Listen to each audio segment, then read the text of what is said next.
"You're just a burden on our shoulders," my daughter Sarah exclaimed on my birthday when I asked for a simple favor. That night, they kicked me out of the house I had lived in for years, the very house I had bought for them. So I froze their access to all my credit cards, canceled their first-class tickets to the Caribbean, and then I did something they never thought I was capable of. But that was only the beginning. Next, I did something that even I didn't expect from myself. Before we continue, please subscribe to the channel and let us know in the comments where you're listening from. The crumpled shopping list in my hand felt as flimsy as forgotten promises. "Sarah, could you give me a ride to the store? I need to pick up a few things for the barbecue tonight." My words seemed to hang in the air of the bright Asheville kitchen. Morning sunlight streamed past cluttered counters where abandoned coffee mugs sat like stalled conversations. My daughter glanced up from her phone, her eyes as cold as a Carolina winter morning. "Are you being serious right now?" "It's just a quick trip. I invited John and Mary and maybe Paul." "Dad?" "No." She stood up, the chair scraping harshly against the tile floor. "I am not your chauffeur. You do know you're just a burden on our shoulders, right?" The words struck me like a physical blow.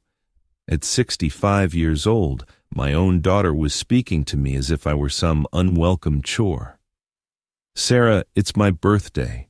I just wanted to cook for a few friends." "Your birthday?" She let out a sharp, bitter laugh. "You think that makes you special? You think that changes anything?" Chris appeared in the doorway then, his arms crossed over his chest. "What's all the racket about?" "Dad wants me to drive him around like I'm his personal taxi service," Sarah spat. "Jesus, Robert," Chris's voice dripped with that familiar contempt. "Can't you figure this out on your own? We aren't running a charity here." My fingers tightened around the list. Beer, steaks, corn, charcoal. Simple things for a simple celebration.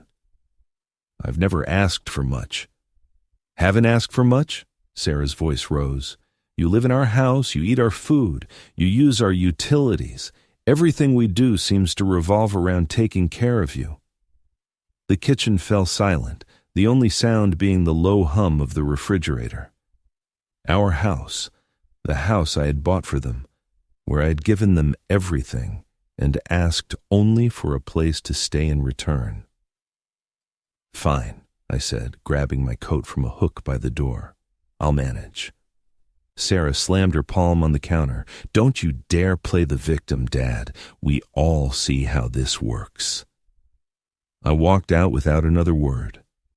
On the counter, a birthday card from my neighbor, Mrs. Davis, lay unopened. The crisp morning air bit at my cheeks as I pulled out my phone, my fingers steady despite the tremor in my chest. "Asheville taxi?" "Yes, I need a ride to the Ingles Market on Merriman Avenue." The taxi arrived within minutes. The driver nodded politely as I settled into the worn vinyl seat. Through the window, I watched their house shrink in the distance. The white picket fence I'd painted just last summer now looked like the bars of a cage.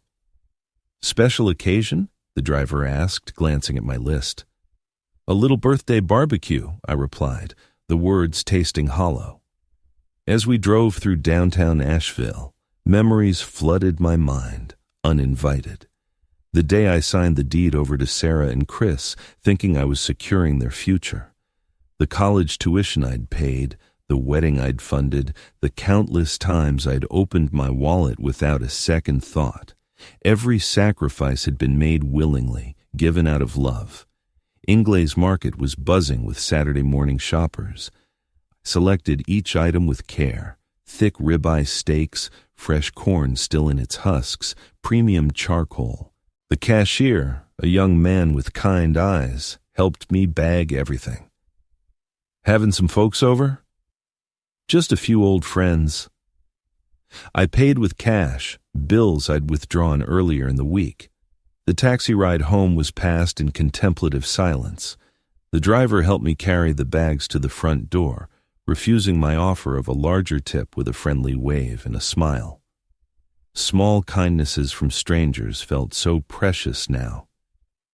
Inside, the house was eerily quiet. Sarah and Chris had vanished, likely to their room to complain about the inconvenience of my existence. I unpacked methodically, placing the steaks in the refrigerator, the corn in a bowl, and the charcoal by the back door. The dining room table was waiting to be set. I pulled out my good plates, the ones Helen and I had received as wedding gifts 40 years ago. Each piece was placed with ceremony, as if setting a proper table could somehow restore dignity to the day. Through the window, I could see the backyard grill, standing ready. Its metal surface gleamed in the afternoon sun, waiting for a purpose. As I smoothed the tablecloth with careful hands, something hardened in my chest, a resolve I hadn't felt in years. The doorbell would ring soon. John and Mary would arrive with their easy laughter and genuine warmth. For a few hours, I would remember what it felt like to be valued, to be welcome in my own space. I stood at the window, watching the afternoon shadows lengthen across the yard, my fist clenched at my side. The grill waited. My friends would come, and after that, things were going to change. The chime of the doorbell pulled me from my thoughts. I wiped my hands on a dish towel and opened the door to find John and Mary, smiling warmly and holding a bottle of wine.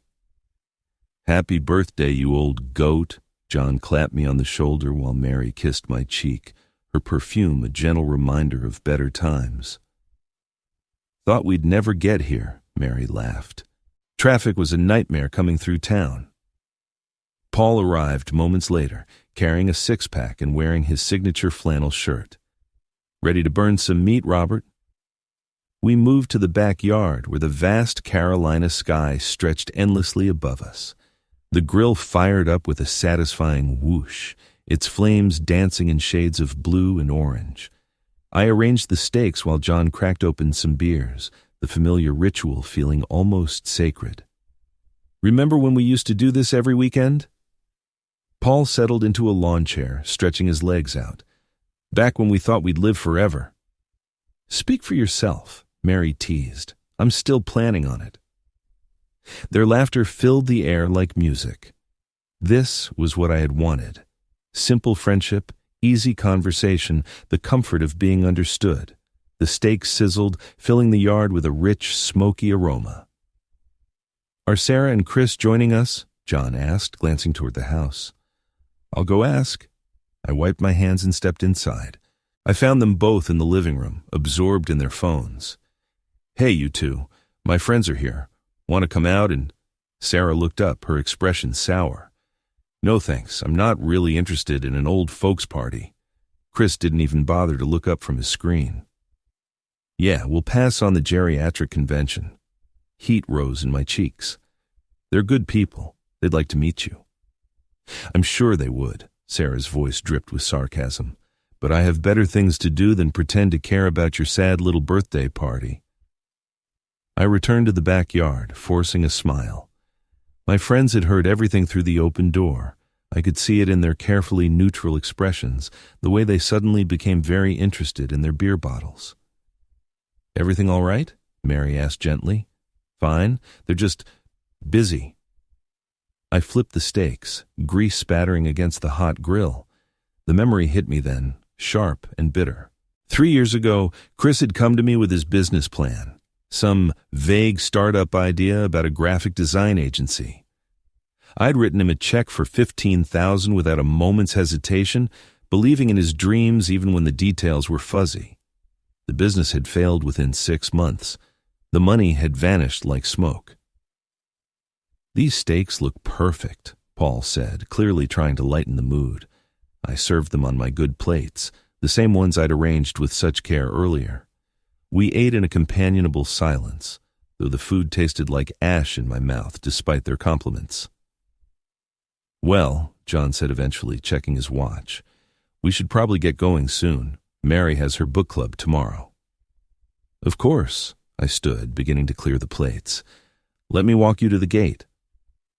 They gathered their things with the practiced efficiency of people used to awkward exits. At the front door, Mary squeezed my hand. "Thank you for a lovely evening, Robert. The steaks were wonderful." "Happy birthday, friend." John's handshake lingered. "Take care of yourself." I walked them to the gate, watching their taillights disappear into the Carolina dusk. The evening air carried the scent of cooling charcoal and fading hopes. Birds settled into the trees with their final chirps as the day officially came to a close. Back inside, I found Sarah and Chris waiting in the living room, arms crossed like judges preparing to deliver a verdict. The front door stood firmly closed behind me, as if sealing off the life I was about to leave. "Nice party," Sarah said, her voice sharp with mockery. "Really showed us how important you are." Chris smiled, a cold and calculating expression. "Yeah, Robert, a real impressive guest list." I stood there, my hands still smelling of smoke and disappointment, feeling something dangerous stirring in my chest. The open door framed the darkness outside, promising possibilities I hadn't dared to imagine before tonight. The dining room table still held the remnants of the celebration, crumpled napkins, empty glasses, the ghost of better times. One paper napkin had fallen to the floor, forgotten and alone.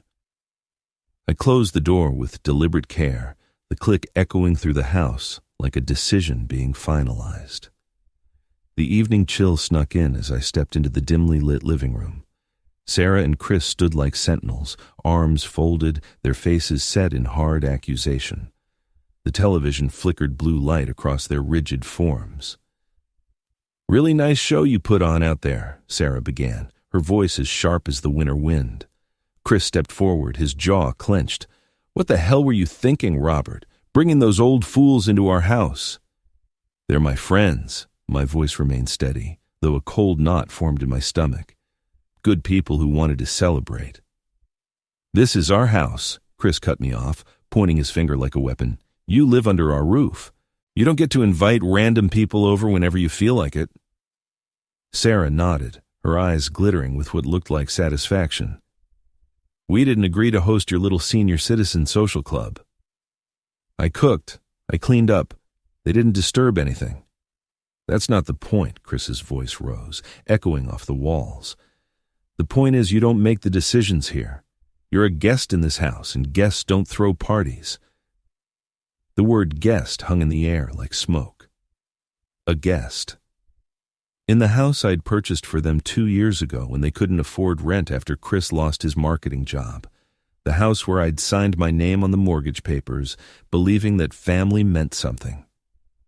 "If you can't respect our rules," Sarah said, crossing her arms tighter, "then maybe you need to find somewhere else to live."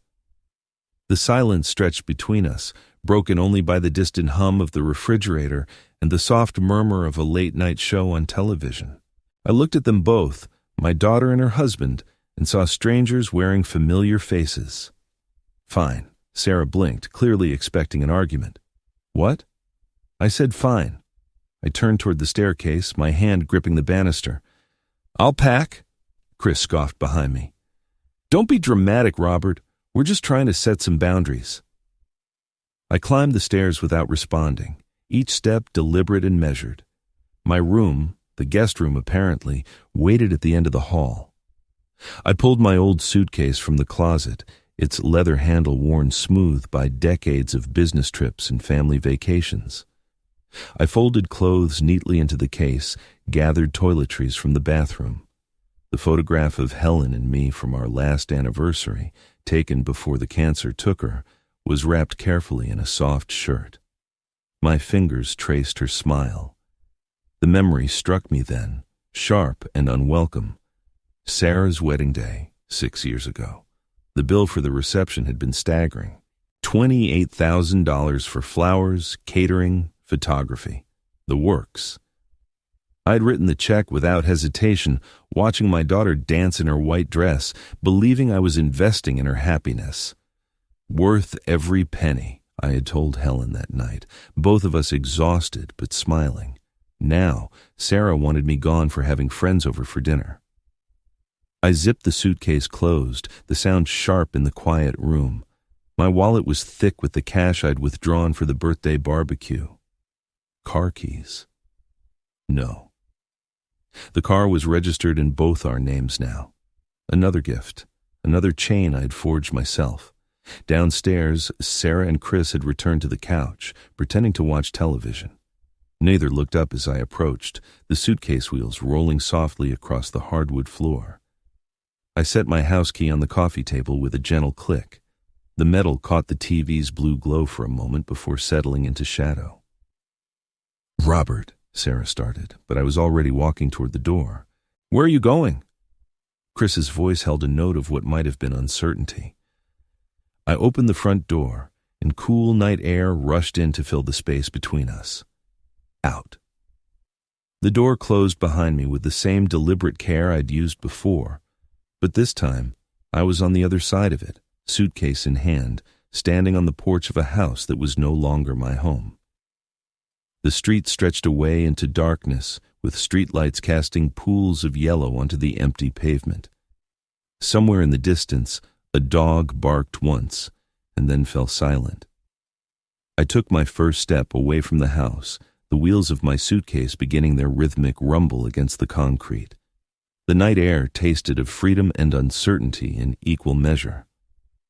My footsteps echoed against the quiet pavement as the house disappeared behind me, swallowed by the darkness and distance.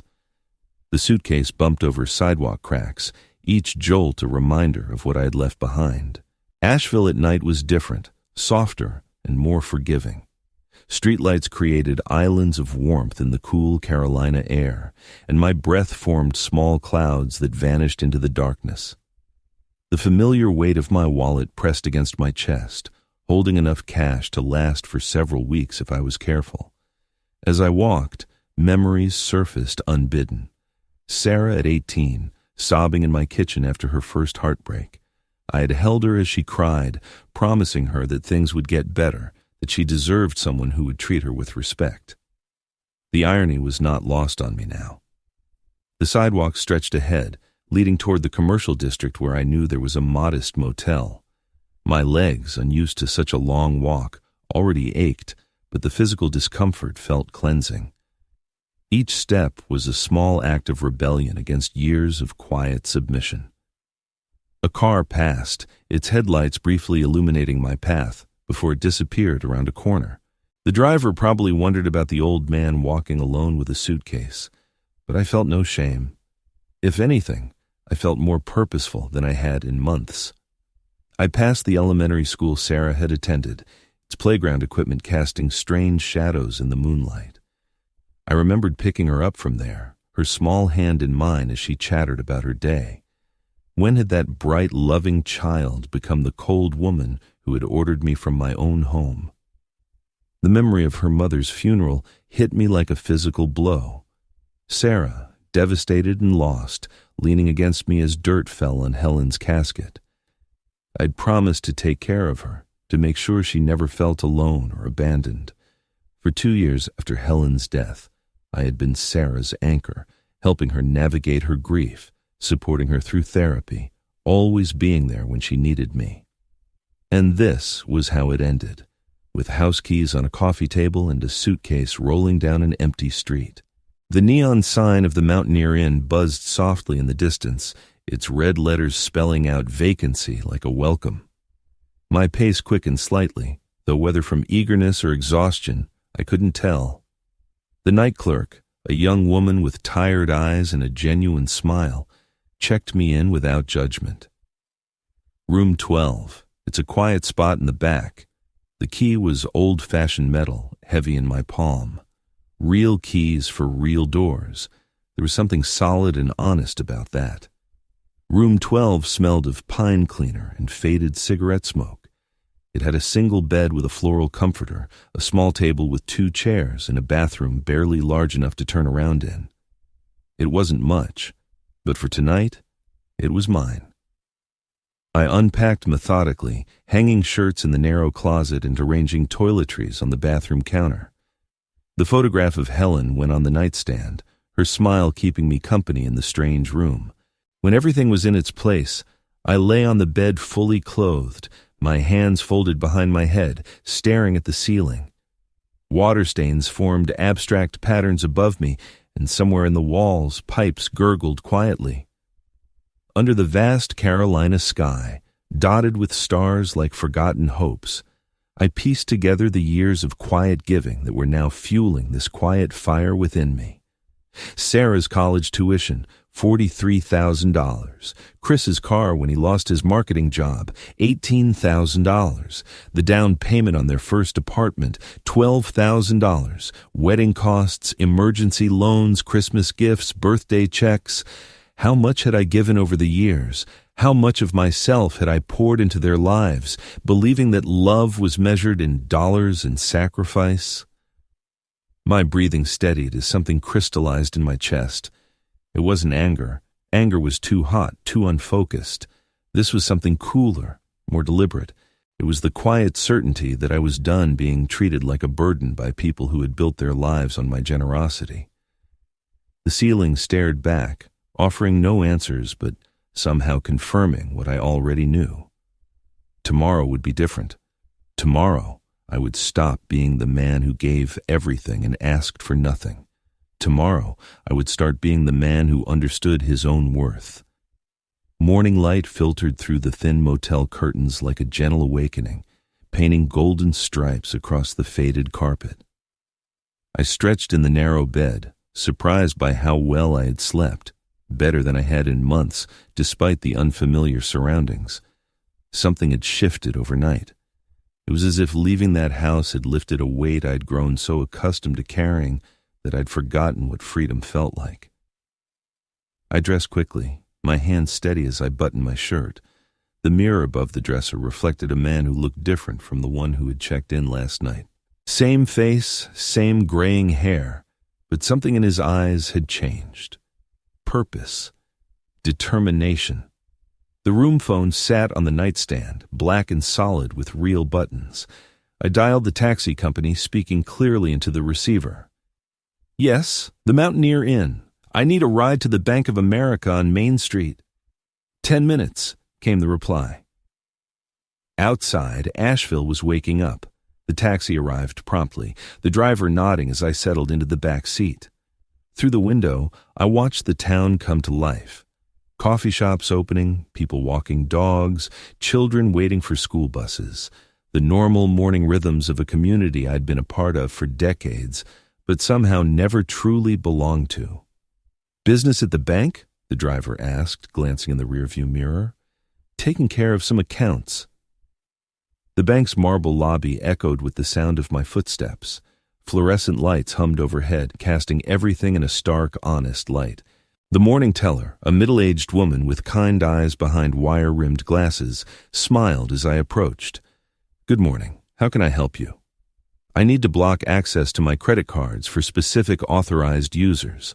She paused, her fingers hovering over her keyboard. Are the cards lost or stolen?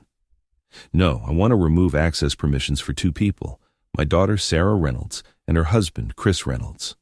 Her eyebrows rose slightly. Sir, that's quite unusual. Are you certain about this? Family financial disputes can be complicated. I'm certain. My voice carried no hesitation. They no longer have my permission to use my accounts. The teller nodded slowly, professional discretion taking over. I'll need to see your identification and verify your account details. Papers shuffled across the counter, forms to sign, authorizations to revoke, signatures to witness. Each stroke of the pen felt like another chain breaking. As the buildings blurred past during my cab ride here, a sense of liberation had washed over me, sharper than the sunlight piercing the glass, marking the end of endless concessions. The memory surfaced as I signed the final document. Just 2 months ago, Sarah had called in tears, wanting to renovate their kitchen. The estimate was $12,000. I had transferred the money that same day, no questions asked, believing that investing in their home was investing in our family's future. Their kitchen, their home, their future. Not ours, never ours. The changes will take effect immediately, the teller explained, sliding the paperwork into a folder. All cards linked to your accounts will now require your direct authorization for any future use. Perfect. I walked back outside, the morning air crisp and full of possibility. Another taxi waited at the curb. I had called ahead, planning each step with a newfound clarity. The driver held the door open, and I settled into the familiar vinyl seat. Back to the Mountaineer Inn? Yes. As the bank receded in the rear window, I felt something I hadn't experienced in years, the satisfaction of making a decision purely for myself. No consultation, no guilt, no second-guessing, just clean, decisive action. The taxi pulled away from the curb, merging into the midday traffic. In my pocket, my phone began to vibrate, once, twice, 3 times. I didn't need to look to know who was calling. The phone buzzed against my leg like an angry wasp as the taxi navigated through downtown traffic. I pulled it from my pocket. Sarah's name flashed on the screen with each insistent ring. The driver glanced in the mirror but said nothing, focusing on the road ahead. I swiped to answer. "What the hell did you do?" Sarah's voice exploded through the speaker before I could even say hello.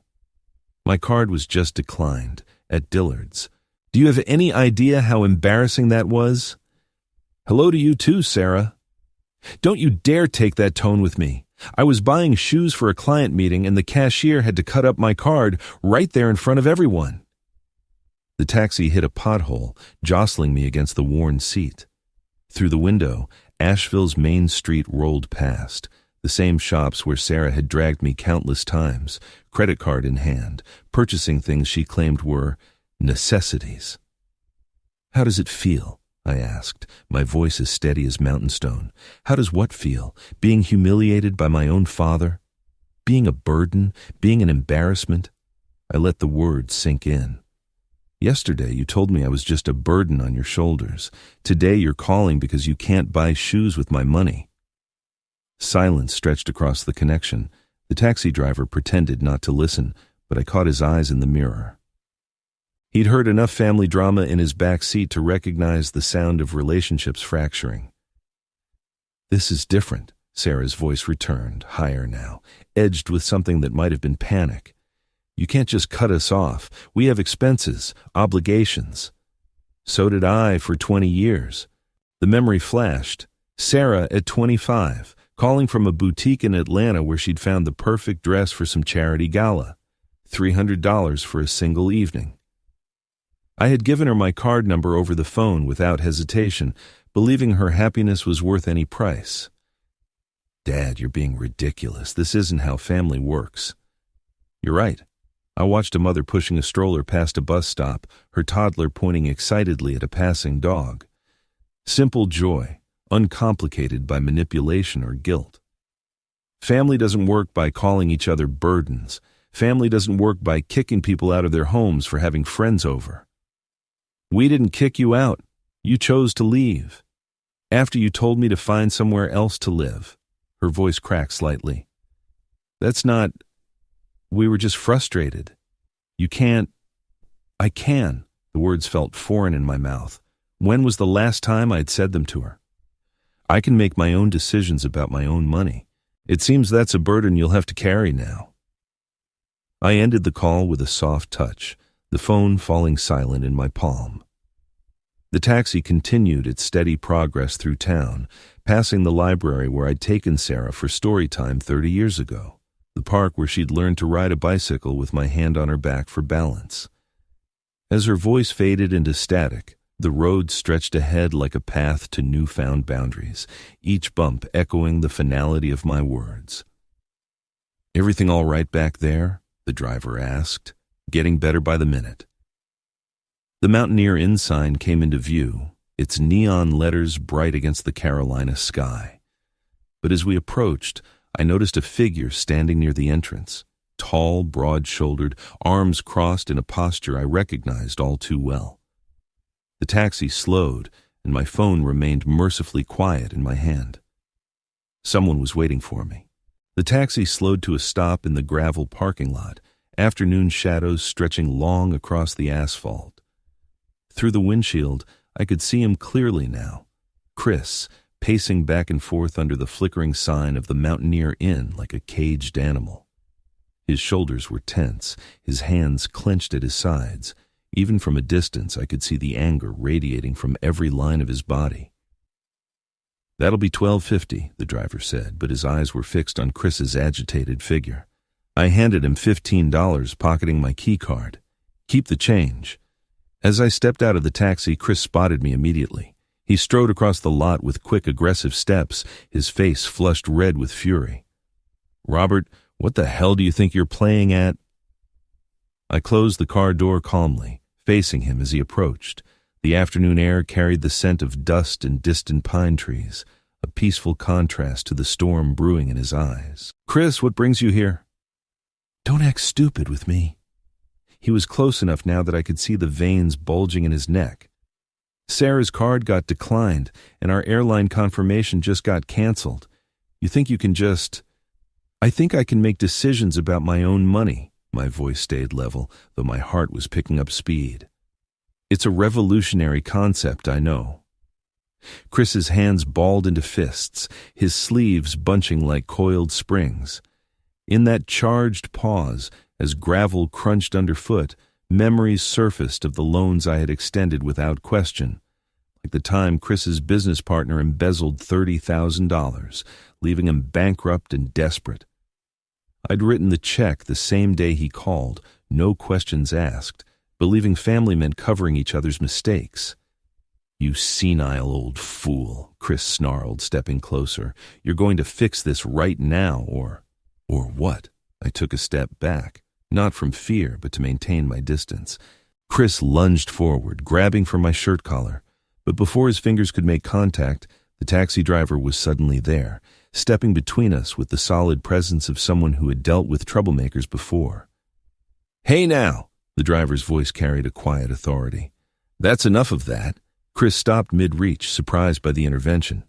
"This is none of your business." "This gentleman paid his fare politely and treated me with respect," the driver said, not backing down despite being shorter than Chris. "You want to throw punches? Do it somewhere else. I won't stand by and watch you attack a decent man." The confrontation balanced on a knife's edge. Chris's face cycled through anger, confusion, and something that might have been shame. 3 strangers in a motel parking lot, 2 of them protecting each other from the third. "This isn't over, Robert," Chris spat, but he was already backing away. "Not by a long shot."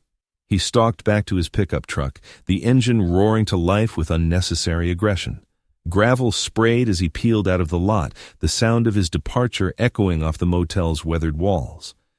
I turned to the taxi driver, who was straightening his jacket as if nothing unusual had happened. "Thank you. That was an unexpected kindness." He shrugged, genuine warmth in his weathered face. "A man can't stand by and watch bullies work. You take care of yourself." The taxi pulled away with a gentle purr, leaving me alone in the sudden quiet. I walked toward my room, the key card steady in my hand despite the adrenaline still coursing through my veins. The door lock beeped softly, a green light flashing its welcome.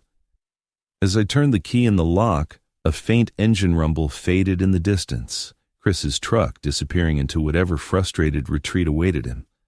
The door swung open to reveal my modest sanctuary, unchanged from how I'd left it that morning. But something had changed in me.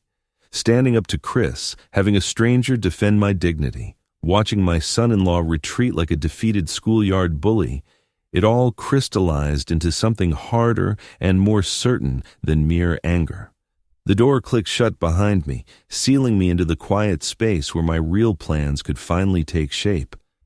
Sunlight pierced through the motel blinds like golden arrows, painting stripes across the faded carpet and pulling me from the deepest, most peaceful sleep I'd had in years.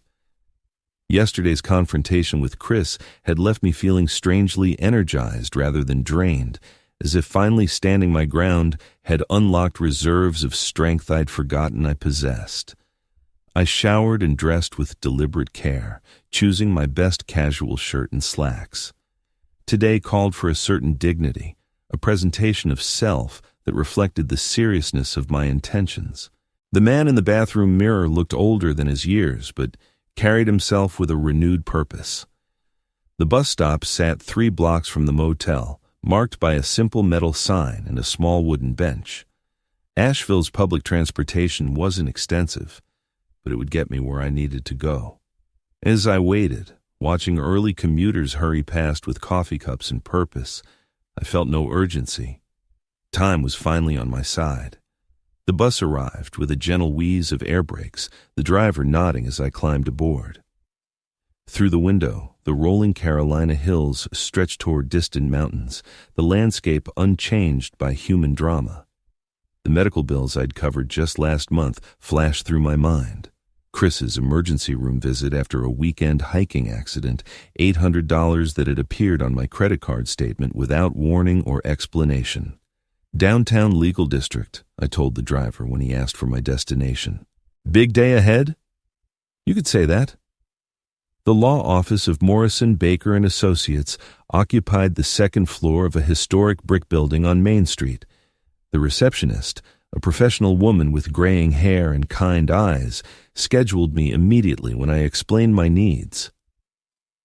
Mr. Morrison can see you now, she said, leading me down a hallway lined with diplomas and photographs of Asheville's legal history.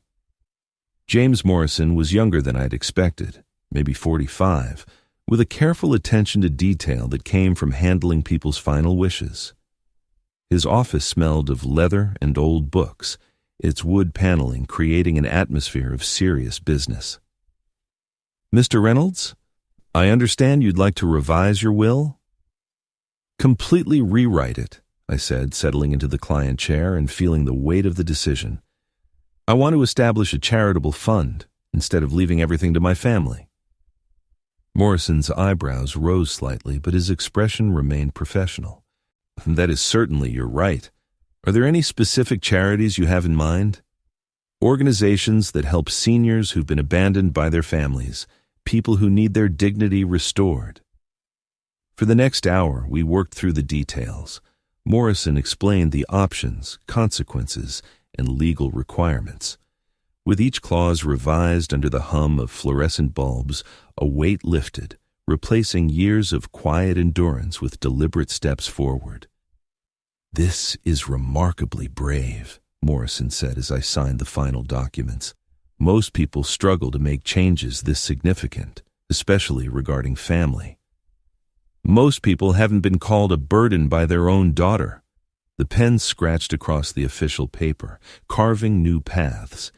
Each signature felt like another door closing on my old life and opening onto something cleaner, more honest.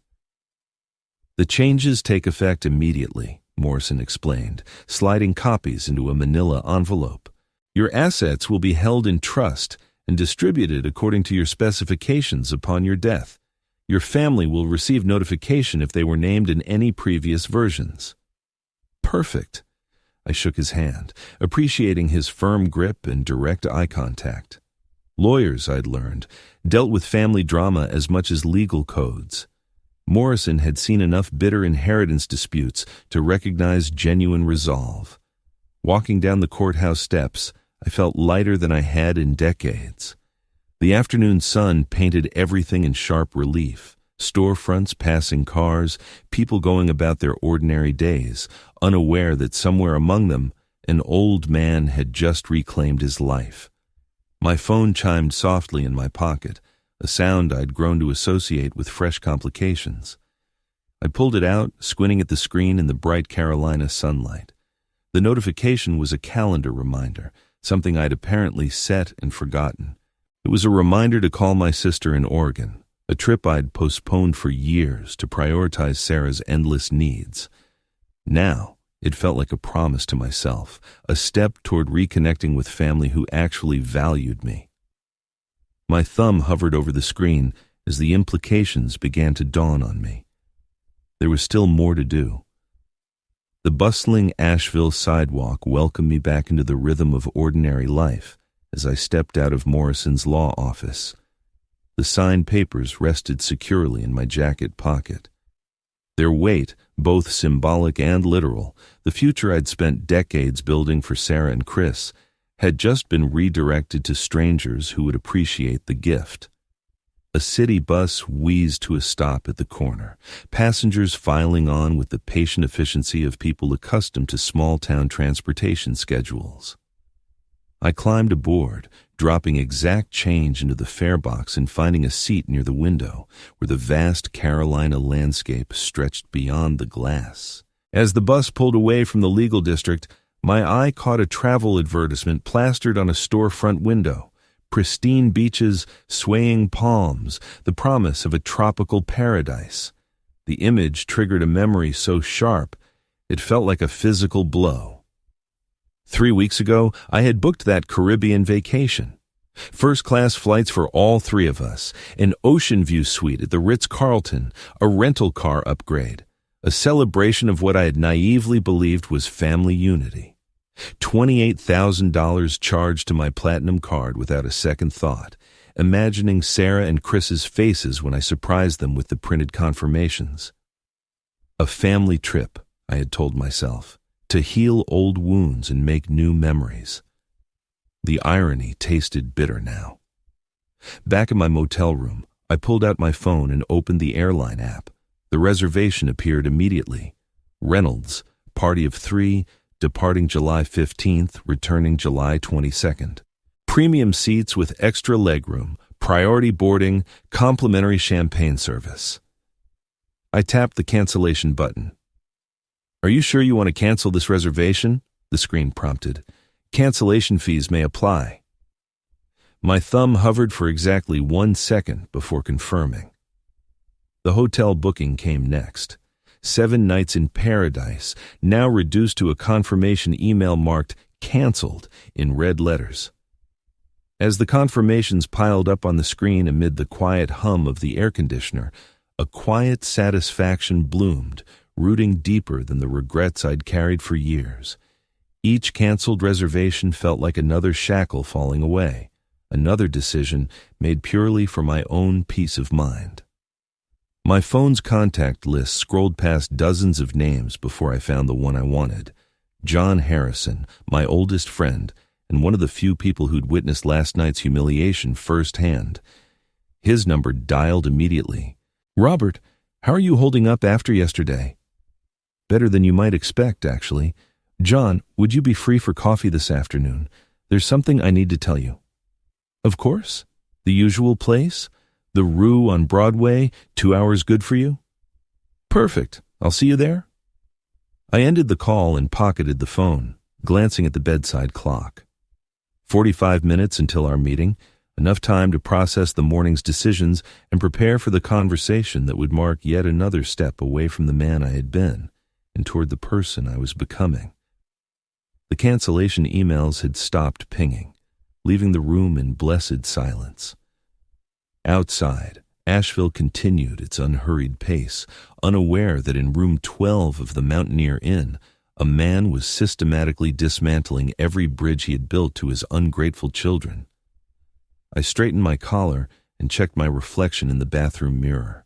The face looking back still belonged to Robert Reynolds, but the eyes held something new, a clarity that came from finally understanding the difference between love and enabling, between family loyalty and self-respect. The clock showed 1:30. It was time to go meet the only person from yesterday's gathering who'd actually seemed happy to see me.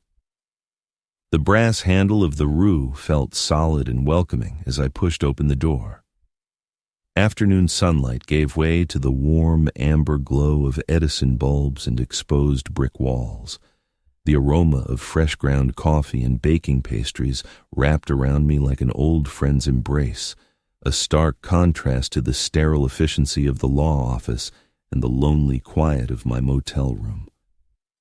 John was already there, rising from a corner table with the same genuine smile that had made him such good company at yesterday's disastrous birthday party. His handshake was firm, his eyes carrying the kind of concern that comes from decades of friendship. "Robert, my friend, you look—" He paused, studying my face. "Different, stronger somehow." It's funny how a good night's sleep and some hard decisions can change a man's perspective. We moved to the counter, where a barista with paint-stained fingers and kind eyes took our orders.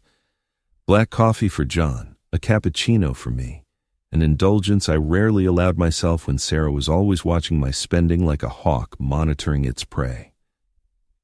Settled at our table with steaming mugs between us, John leaned forward with the patient attention of someone who has witnessed enough of life's upheavals to know when a friend needs to talk. "So, tell me what happened after we left last night." Mary was worried. She said she heard voices from inside when we were saying goodbye. The words tumbled out like coffee beans from a broken bag. I described the confrontation in the living room, Sarah's cold dismissal of our guests, Chris's assertion of dominance over their house.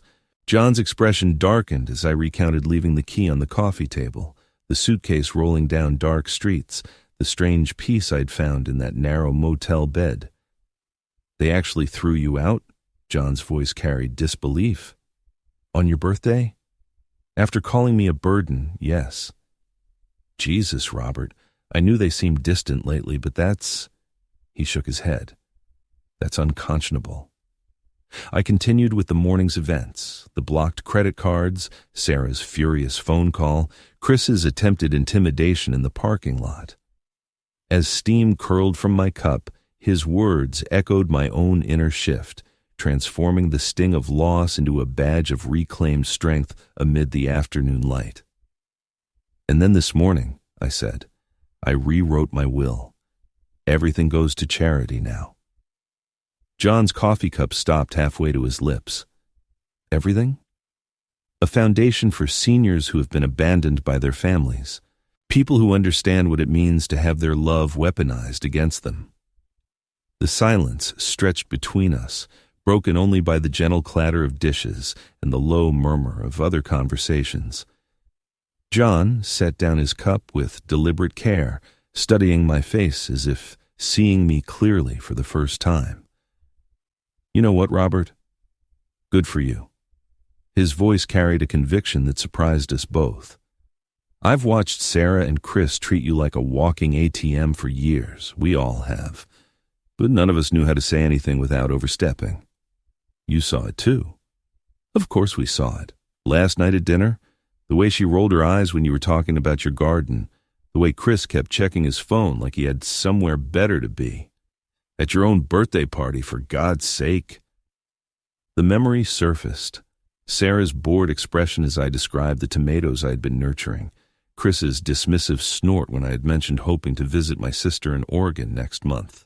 Details I had noticed but dismissed, filing them away under the category of family dynamics, rather than recognizing them as symptoms of a deeper disrespect. "I keep wondering when it started," I said, "when I stopped being their father and became their financial resource. It was probably gradual. People don't wake up one morning and decide to be cruel. They slide into it, one small compromise at a time." John reached across the table, his weathered hand briefly covering mine. "But you stopped the slide. That takes guts." My phone began to ring, the sound cutting through our conversation like a fire alarm. Sarah's name flashed on the screen, her photo, a smiling image from last Christmas that now seemed like evidence from a crime scene. John glanced at the phone, then back at my face. "You gonna answer that?" I stared at the screen, watching it pulse with each ring, knowing that whatever Sarah had to say would only confirm the rightness of every decision I'd made since walking out of that house. The cafe continued its gentle rhythm around us, unaware that at table 7, a man was choosing between his past and his future with each unanswered ring. The phone's insistent ring sliced through our conversation like a blade through silk. Sarah's name pulsed urgently on the screen as conversations around us momentarily quieted. John raised his eyebrows, waiting to see what I would do. I swiped to answer and deliberately switched to speaker mode, setting the phone on the wooden table between our coffee cups. "Dad, have you completely lost your mind?" Sarah's voice exploded from the tiny speaker, drawing stares from nearby tables. Chris told me about your little tantrum at that sleazy motel. Good afternoon to you too, Sarah. Don't you dare take that tone with me. I just got the emails. Cancellation notices for our Caribbean trip. $28,000 down the drain because you're having some kind of senior moment. John's eyes widened as Sarah's fury filled the small cafe.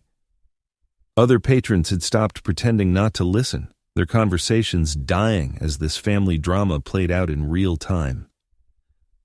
The trip was canceled because the person paying for it decided he didn't want a vacation with people who call him a burden. This is insane. You can't just... Chris thinks we should have you committed, declared mentally incompetent. You're clearly not thinking straight.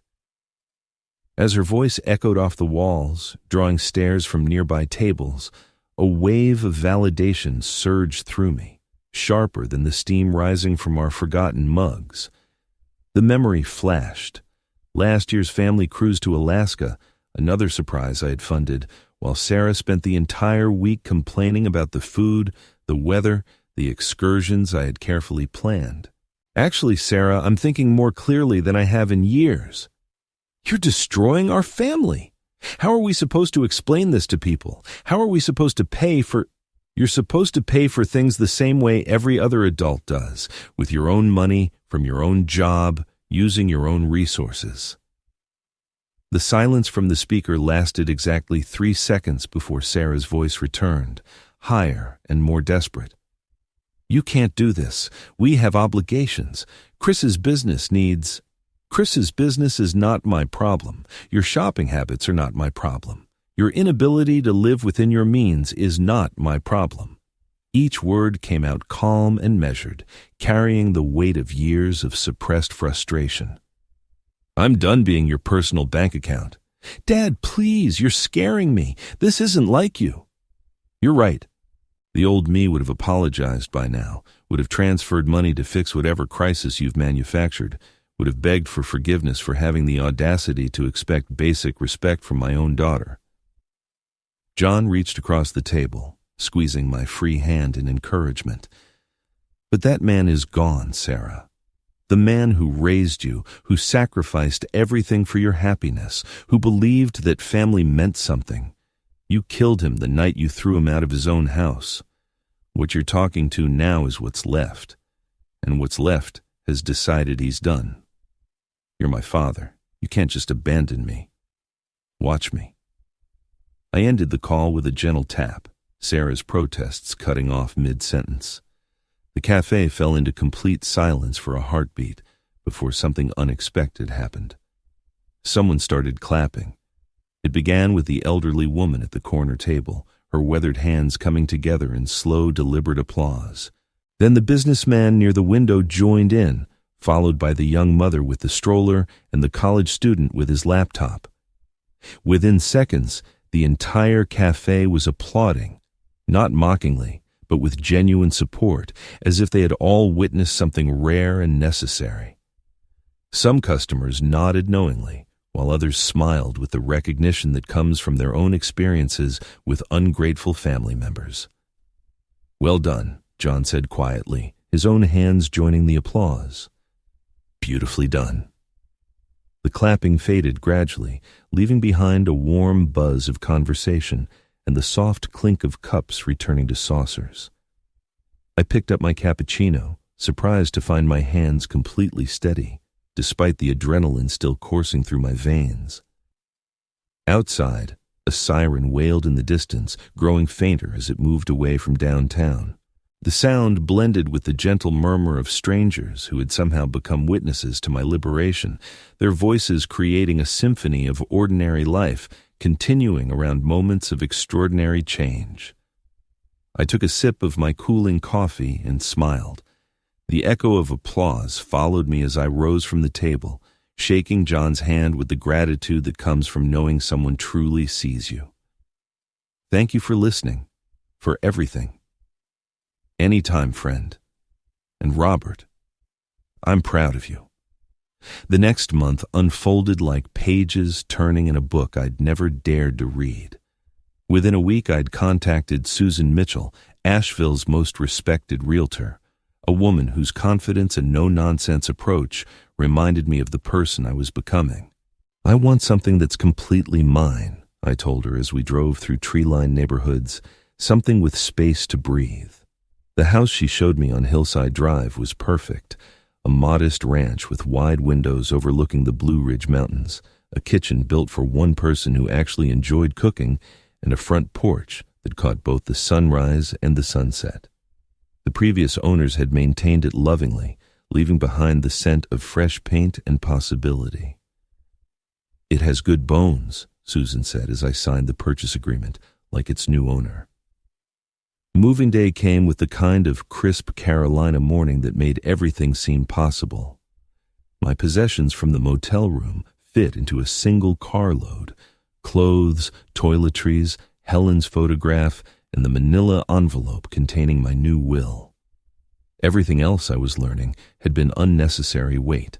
With each mile under the vast sky, where pines whispered secrets of renewal, the chains of obligation dissolved, leaving space for breaths I'd long forgotten. I drove to Lake Lure, hiked the trails I'd always promised myself I'd explore, and discovered that solitude felt like freedom rather than loneliness. My phone buzzed occasionally with messages from Sarah and Chris, apologies that felt calculated, pleas about mortgage payments and business expenses, accusations of cruelty wrapped in the language of family obligation. I read them once and deleted them immediately, feeling nothing but relief that their emergencies were no longer mine to solve. The voicemail from Chris was particularly pathetic. "Robert, come on. We all said things we didn't mean. Sarah misses you. I miss you. Can't we work this out like family?" Family. The word had lost its power to guilt me into submission. Instead, I spent my days exploring my new freedom. The grocery store where I bought exactly what I wanted to eat, the hardware store where I selected tools for projects that pleased only me, the bookstore where I purchased novels I'd always meant to read, finally having the mental space to enjoy stories that weren't dominated by other people's crises. 3 weeks into June, I stood on my new front porch, watching the sunset behind the mountains, a travel brochure fluttering in my hand. Italy, Greece, places I'd dreamed of visiting but never prioritized because Sarah always had more immediate needs for my resources. The brochure's pages turned like new chapters, each destination representing choices I could make purely for joy rather than obligation. The evening breeze carried the scent of wildflowers and possibility, rustling through the pines with a sound like quiet applause. Behind me, my house waited with lights in the windows and dinner on the stove. A life sized exactly to fit one man who had finally learned the difference between being alone and being lonely. Tomorrow I might call a travel agent. Next week I might take that photography class I'd seen advertised at the community center. The future stretched ahead, unencumbered by guilt or the exhausting mathematics of keeping ungrateful people happy. For the first time in decades, my time belonged entirely to me. As darkness settled over the mountains and stars began to emerge in the vast Carolina sky, I folded the travel brochure and tucked it into my shirt pocket next to my heart. The night was quiet except for the gentle sigh of wind through the trees and the distant call of an owl claiming its territory. I had claimed mine too. If you like this story, please like this video, subscribe to the channel, and share your impressions of this story in the comments. To listen to the next story, click on the box on the left. Thank you for watching.